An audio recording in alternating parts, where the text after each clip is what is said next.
सर्वांना आता पूर्ण वर्ग पद्धत मधलं अजून एक गणित आपण बघू.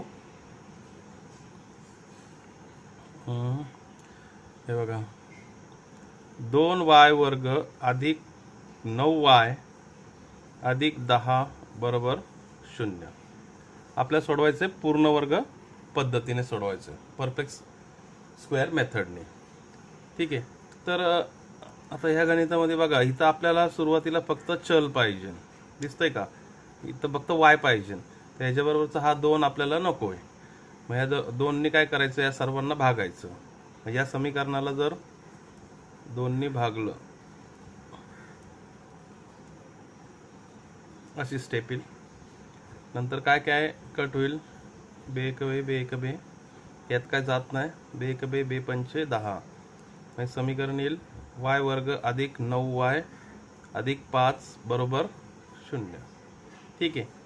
तर हे समीकरण वर्ग समीकरण आहे. आलं. मग हे आपण आता गृहीत धरायचं. आता ह्याची तुलना आपण करायची, नेहमी करतो तशी.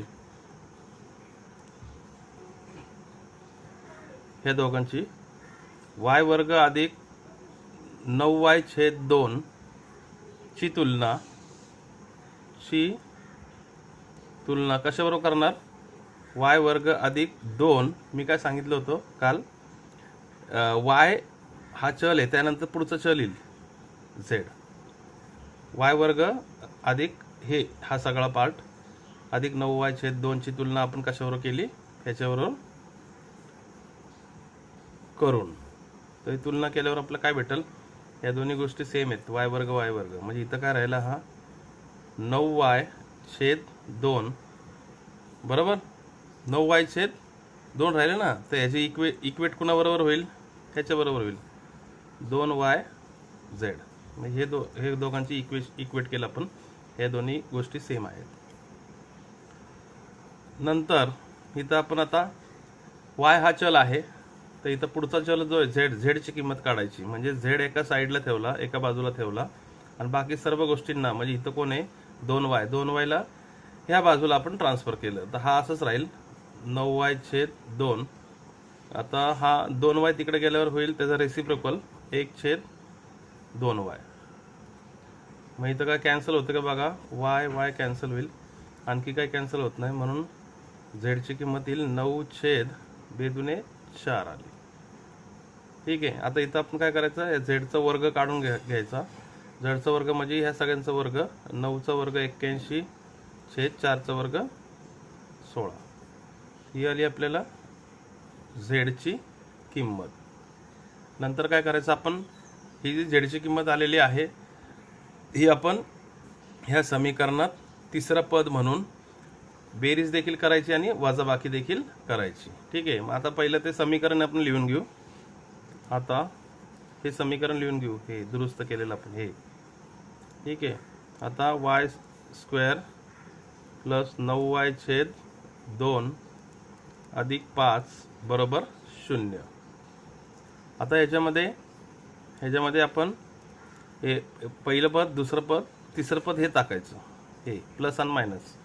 तर काय येईल, y वर्ग अधिक 9y छेद 2 प्लस 81 छेद 16, आणि परत ह्याचं वजा 81 छेद 16, आणि हा प्लस 5 बरोबर 0. ठीक आहे. आता याचं आपण काय करायचं, याचा वर्ग आपल्याला परफेक्ट स्क्वेअर करायचा, आपल्याला पूर्ण वर्ग. म्हणून ह्या y वर्गाचा फक्त y घेतला आपण. ठीक आहे. इथं प्लस साईन आहे म्हणून प्लस साईन घेतले, आणि 1 2 3 हा तिसरा जो आहे 81 छेद 16, म्हणजे 81 म्हणजे 9 81 9 घेतला, आणि 16 म्हणजे 4 चौक 16 म्हणजे 4 घेतला, आणि ह्या सगळ्याचं काय केलं आपण, परफेक्ट स्क्वेअर करून टाकला. ठीक आहे. मग आता काय उरलं, हे वजा, हा 81 छेद 16 येईल. ठीक आहे. आता हे प्लस साईन इथं मायनस होईल, कारण यांना कंसात टाकलं आपण, आणि कंसाबाहेर वजा असेल तर आतलं चिन्ह बदलल, प्लस होईल. ठीक आहे. त्यानंतर आता हे आपण थोडं सोडून घेऊ. कुठला पार्ट सोडून घ्यायचा, हा पार्ट सोडून घेऊ. y अधिक 9 छेद 4चा वर्ग वजा, आता याच्या खाली काही नाही, म्हणजे पाया 1 आहे, तिरकस गुणाकार केला, हा 81 वजा 16 पंचे किती येते? 16 गुणिले 5 80 येतो. 80 छेद इथं कॉमन बेस का राहिला इथं 16 बरोबर 0. परत पुढची स्टेप येईल y अधिक 9/4 वर्ग वजा, आता यांचं काय येईल बघा, 81 वजा 80 1 येईल छेद 16 बरोबर 0. आता याचं आपण काय करू, इथं वर्ग आहे आपल्याला हे कशात आणायचं, a वर्ग वजा b वर्ग ह्या फॉर्म मध्ये आणायचं आपल्याला. म्हणून y अधिक 9/4 चा वर्ग वजा, आता ह्याला देखील वर्ग करायचा आपल्याला, 1 चा वर्ग 1च राहील म्हणून 1च इथं येईल आणि इथं 16 आहे म्हणजे इथं 4 येईल, कारण 4 चा वर्ग काय येईल 16. हे आपण असं का करतोय, कारण आपल्याला ह्या स्वरूपात आणायचंय. म्हणून a वर्ग वजा b वर्ग ह्या स्वरूपात आणलं आपण, कारण ह्याचं सूत्र आपल्याला माहिती आहे, विस्तार काय येतो a अधिक b a वजा b. आता a ची किंमत काय आहे ह्याच्यामध्ये, हा ब्रॅकेट y प्लस 9/4 हा अख्खा काय आहे a आणि b काय आहे 1/4. मग ह्या सूत्रानुसार a अधिक b म्हणजे a काय आहे y अधिक 9/4 अधिक b अधिक 1/4, दुसऱ्या कंसात a वजा b, a परत लिहिला y अधिक 9/4 वजा b काय 1/4. अशा पद्धतीने 2 ब्रॅकेट भेटतील आपल्याला. आता हा पार्ट आपल्याला सोडवावा लागेल. आता इथं बघा y, इथं बघा मी y अधिक, इथं दोघांना कॉमन बेस, दोघांना 4 सामायिक पाया आहे म्हणून 9 अधिक 1 किती येईल 10, म्हणजे 10 छेद सामायिक पाया त्यांचा 4. दुसऱ्या कंसात y अधिक बघा 9 वजा 1 डायरेक्ट करू शकतो कारण ह्यांचा दोघांचा पाया सेम आहे, म्हणून इथं येईल 9 वजा 1 किती येईल 8 येईल, म्हणजे प्लस 8 छेद 4 असं येईल. आलं लक्षात. मग इथं आपल्याला काय कॅन्सल करता येईल का ते चेक करायचं.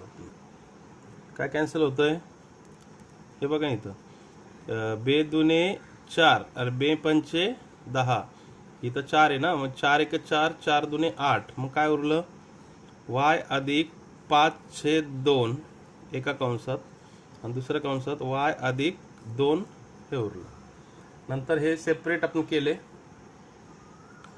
ह्याला सेपरेट केलं पहिलं, y अधिक 5/2 बरोबर 0, तर y बरोबर वजा 5/2 ही एक किंमत आली y ची, बॉक्समध्ये टाकली, आणि दुसरी ही y अधिक 2 बरोबर 0 y बरोबर वजा 2 ही आली y ची दुसरी किंमत.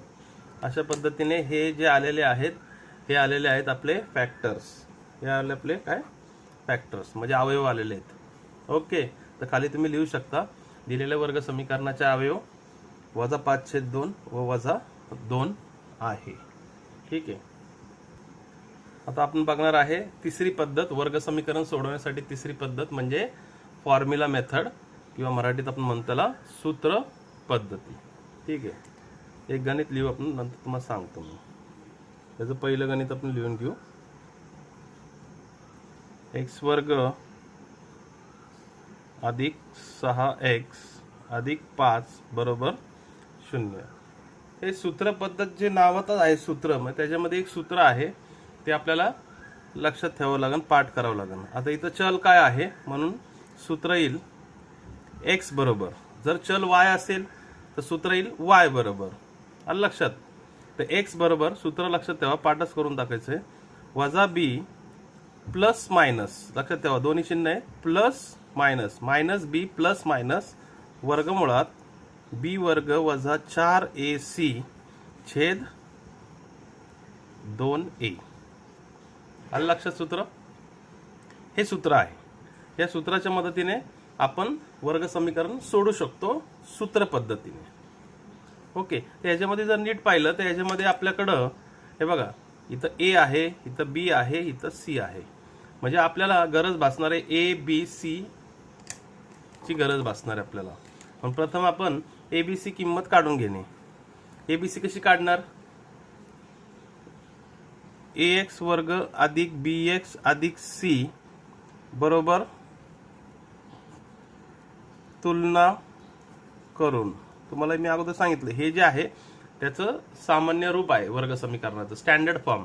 मग ह्याच्याशी ह्याची तुलना केली तर इथं काय सापडेल? ए किती येतो? इथं ए येतोय 1, बी किती येतोय 6 आणि सी किती येतो 5 तुलना केल्यावर.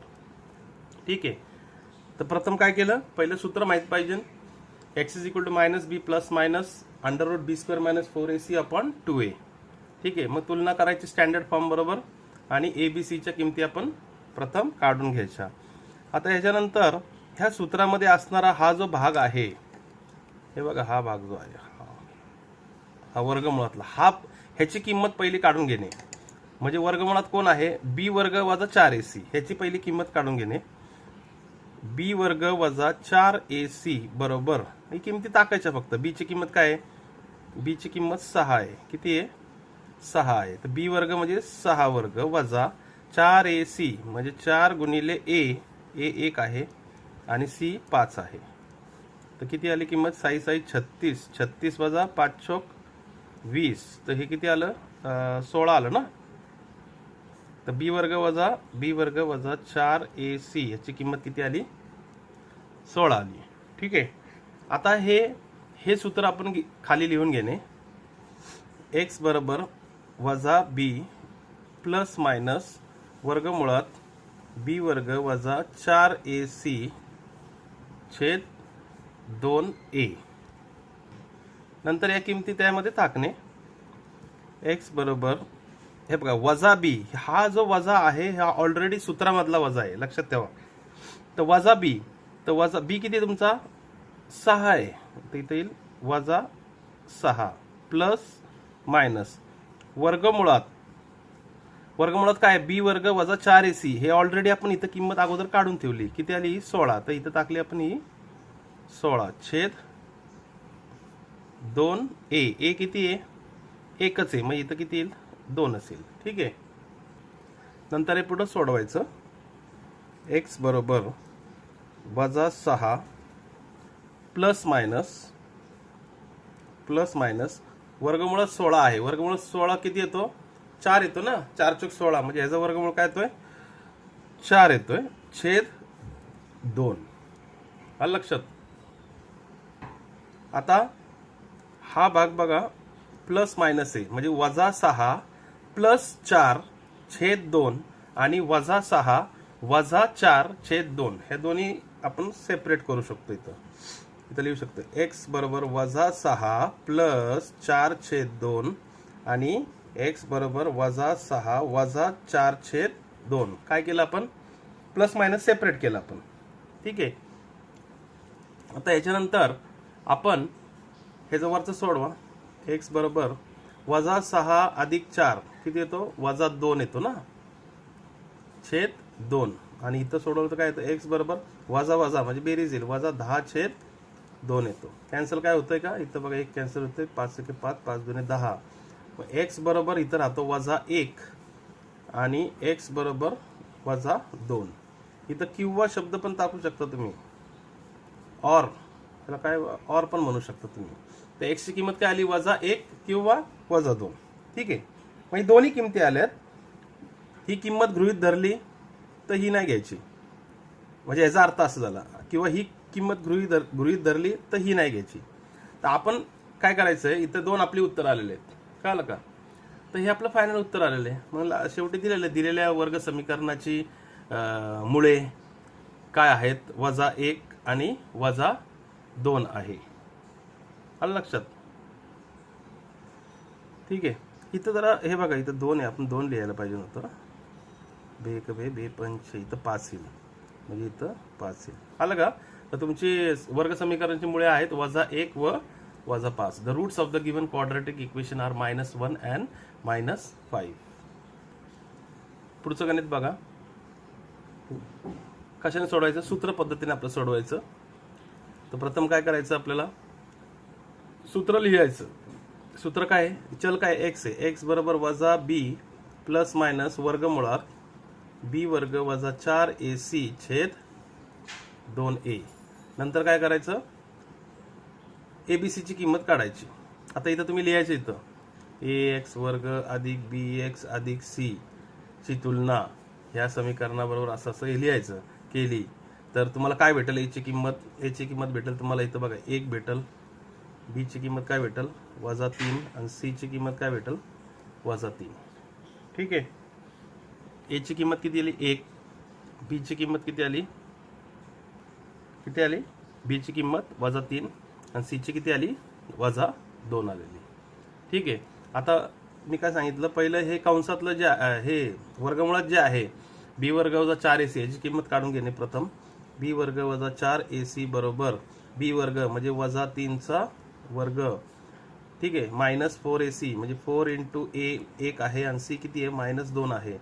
तर 3 चा वर्ग किती आला 9 आणि मायनस मायनस हे गुणाकारामध्ये प्लस होईल आणि 4 दुने 8 येईल म्हणजे हे किती आलं 17 आलं तुमचं. ठीक आहे. तर ही 17 कशाची किंमत आली तुमची b वर्ग वजा 4ac ची किंमत आली.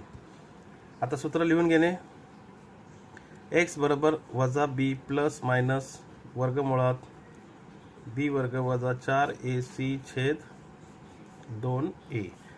नंतर किमती टाकण्यात -b मायनस ऑफ b किती आहे तुमचा बघा b देखील मायनस आहे आणि इथं सूत्रामध्ये ओरिजिनल हा मायनस आहे तर इथं काय येईल मायनस कंसामध्ये मायनस किती येतो 3 येईल. ठीक आहे. प्लस मायनस वर्गमुळात b वर्ग 4ac किती आलाय तुमचा 17 आलाय तर इथं 17 लिहिला छेद 2a 2 गुणिले a किती आहे 1च आहे म्हणून 2च येणार. ठीक आहे. आता हे पुढे सोडवणे x बरोबर वजा वजा प्लस होईल म्हणजे हा येईल 3 प्लस मायनस वर्गमुळात 17 छेद 2 येईल. आलं लक्षात. नंतर यांना आपण काय करू सेपरेट करू.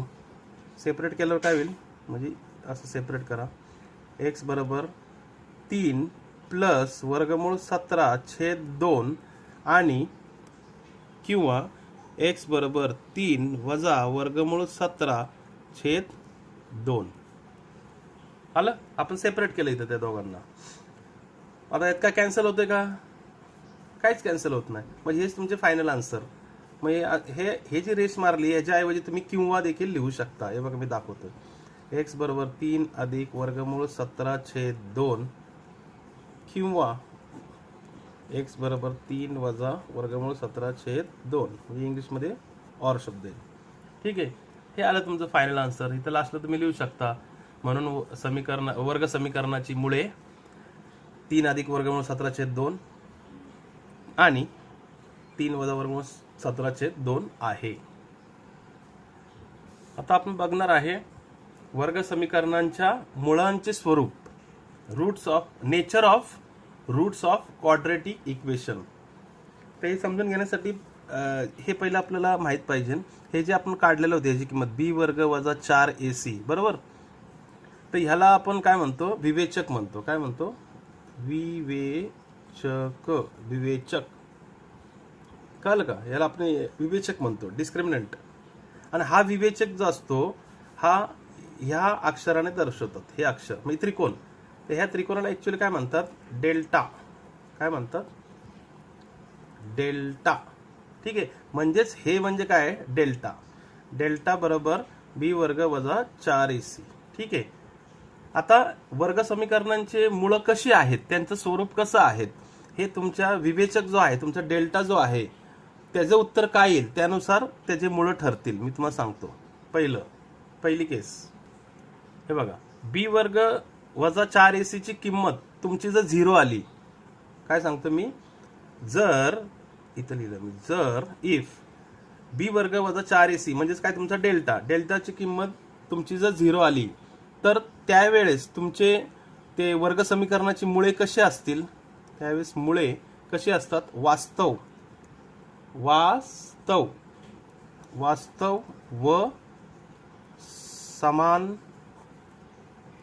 असतात. म्हणजे इंग्रजीमध्ये काय म्हणू आपण रूट्स आर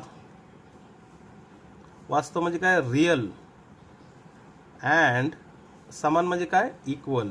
लक्षात ठेवा कधी काय असतं ते. आलं लक्षात. पहिली केस काय सांगितली मी तुम्हाला जेव्हा तुमचा डेल्टा म्हणजे काय b वर्ग वजा 4ac ची किंमत 0 आली त्यावेळेस मूळ कसे असतील वास्तव व समान, म्हणजे इंग्लिशमध्ये काय, roots are real and equal, real and equal. आता दुसरी केस काय सांगते, जेव्हा तुमचा विवेचक बी वर्ग वजा 4ac त्याची किंमत 0 पेक्षा जास्त येईल. आता साहजिक 0 पेक्षा जास्त जे अंक असतात ते धन असतात, म्हणजे काय +1 2 3 4 5 जे काय असेल, मग त्याची किंमत जर 0 पेक्षा जास्त जर आली, पहिली केस काय आहे, 0 आली तर मूळ कसे असतील, वास्तव व समान असतील. बरोबर.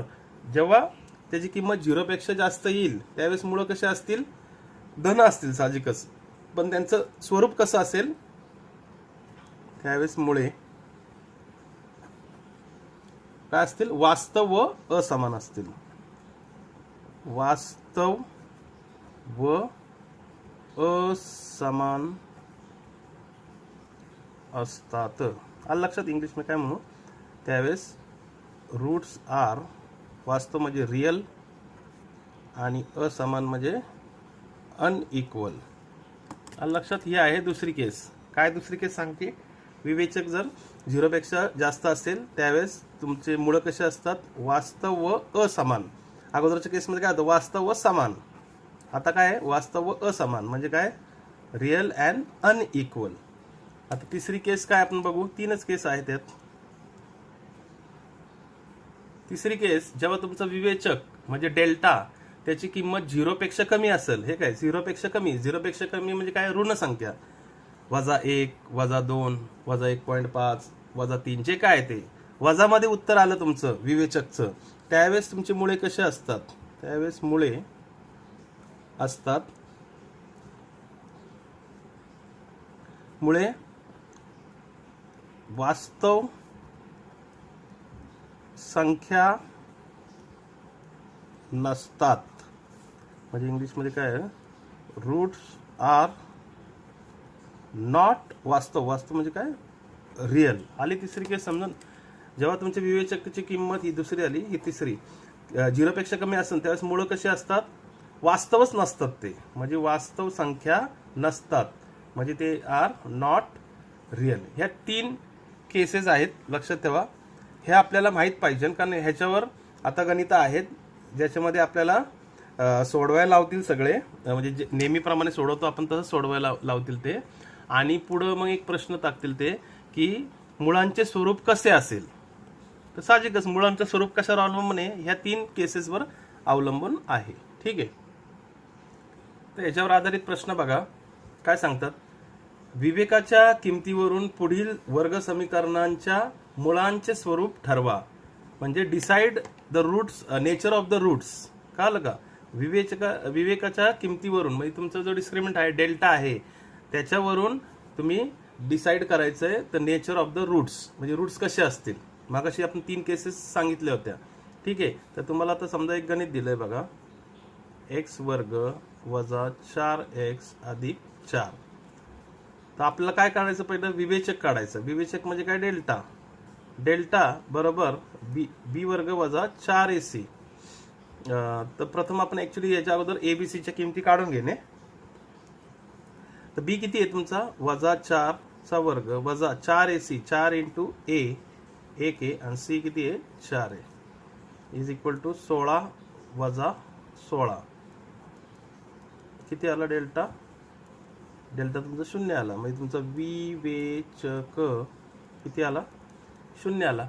मग तुमचा विवेचक जर 0 आहे तर आता या 3 केस मधली कोणती केस बसल, दिसते का, ही बरोबर 0 आहे, ही मोठा आहे 0 पेक्षा, बघा ही 0 पेक्षा लहान ही केस. म्हणजे तुमच्या विवेचकाची किंमत 0 पेक्षा कमी असेल तर तुमचे मूळ कसे असतील, वास्तव संख्या नसतात, म्हणजे नॉट रिअल. मग तुम्ही शेवटी उत्तर लिहू शकता की b² वजा 4ac ह्याची किंमत किती आलेली आहे, 0 आलेली आहे. 0 आली म्हणजे कोणती केस बसल, हे बघा ही बसणार आहे, 0 आलेली. म्हणजे मुळे तुमचे कसे आहेत, वास्तव व समान असतात, म्हणजे रिअल आणि इक्वल आहेत. म्हणून b² वजा 4ac ची किंमत 0 आहे, म्हणून मुळे कसे आहेत, वास्तव व समान आहेत. इथं पूर्ण वाक्यात लिहू शकता, दिलेल्या वर्ग समीकरणाचे मुळे वास्तव व समान आहेत. कळलं का? The roots of the given quadratic equation are real and equal असं लिहू शकता. कळलं? असा प्रश्न आहे हा. म्हणजे वर्ग समीकरणांच्या तुमच्या मुळांचं स्वरूप ठरवायचं. ज्या अगोदर त्या 3 केसेस आहेत त्या पाठ पाहिजे आपल्याला. ठीक आहे. दुसरं गणित पाहू. तर तुमचं पहिलं ABC काढून घ्या किंमत. मग ॲक्च्युली इथं सगळं लिहायचा. AX वर्ग अधिक BX अधिक C बरोबर 0. याची तुलना केल्यास तर काय भेटेल तुम्हाला? A बरोबर 2, B बरोबर -7, C बरोबर 2. ठीक आहे. मी इथं टिंब दाखवतो, तुम्ही ते पूर्ण वाक्यात लिहायचं आहे. ठीक आहे. नंतर आपला विवेचक डेल्टा बरोबर B वर्ग वजा 4AC म्हणून डेल्टा बरोबर B किती आहे? -7चा वर्ग वजा 4 इंटू A2 आहे, C2 आहे म्हणून डेल्टा बरोबर 7 7 49 वजा 4 दुने 8 8 दुने 16 16 49 वजा 16 किती येतो? डेल्टा बरोबर तुमचा येतो 33. ठीक आहे. मग तुमचा डेल्टा हा 33 आलेला आहे. मग तुमचा विवेचक किती आलेला आहे? 33. 33 आलाय म्हणजे तो शून्यापेक्षा छोटा आहे का मोठा आहे? मोठा आहे. मग इथं लिहू शकता B वर्ग वजा 4AC याची किंमत शून्यापेक्षा मोठी आहे म्हणजे 33 आलेली आहे. म्हणजेच काय आहे? इथं लिहू शकतो म्हणजेच धन आहे. म्हणून तुम्ही काय लिहू शकता लास्टला फायनल उत्तर? या वर्ग समीकरणाची मुळे कशी असतील? 0 पेक्षा मोठा आहे ना, म्हणजे वास्तव व समान आहे का असमान आहे? समान आहे का असमान आहे बघा ना. 0 पेक्षा जास्त आहे म्हणजे मुळं कशी आहे? वास्तव व असमान आहे म्हणजे रिअल अँड अनइक्वल. आलं लक्षात? इंग्लिशमध्ये लिहू शकता इथं. Therefore the roots of the given काय तो क्वाड्रेटिक इक्वेशन आर कसे आहेत रूट्स? वास्तव व असमान म्हणजे आर रिअल अँड अनइक्वल. ठीक आहे. हे बघा पुढचं गणित. प्रथम काय करायचं? ABCची किंमत काढून घ्यायची. इथं वाक्यरचना लिहायची सगळी जी आहे ती. नंतर इथं Aची किंमत किती आली तुलना केल्यावर? A बरोबर तुमचा इथं काही नाही म्हणजे 1 आहे. B किती आला तुमचा? 2 आला. C किती आला तुमचा? 9 आला. ठीक आहे. नंतर तुमचा विवेचक जो आहे विवेचक बरोबर B वर्ग वजा 4AC म्हणून B बरोबर delta is equal to B square 2 square minus 4 into A 1 आहे, C आहे 9. मग तुमचा डेल्टा इज इक्वल टू 2 दुने 4 वजा 4 9 36 येतोय. किती येतोय? 4 9 36. मग आता हा नेगेटिव्ह मध्ये जाईल. ठीक आहे. डेल्टा बरोबर याला धन आहे याला ऋण आहे. मोठ्यातून छोटा वजा करा. 36 मधून 4 वजा केले राहिले 32. मोठ्याचं चिन्ह वजा. तर तुमचा जो डेल्टा आलेला आहे हा कसा आलेला आहे? नेगेटिव्ह आलेला आहे. काय आहे? नेगेटिव्ह आहे. तुमचा ऋण आहे. ठीक आहे. ऋण म्हणलं तर शून्यापेक्षा लहान. मग इथं लिहू शकता. म्हणून विवेचक म्हणजे B वर्ग वजा 4AC ची किंमत तुमचा शून्यापेक्षा लहान आलेली आहे. लहान आल्यानंतर बघा कुठली केस बसते यात? ही बसते ना. शून्यापेक्षा छोटी किंमत आलेली आहे वजामध्ये. मग त्यावेळेस मुळं कशी आहेत? वास्तव संख्या नसतात म्हणजे दे आर नॉट रिअल. मग तुम्ही लिहू शकता या वर्ग समीकरणाची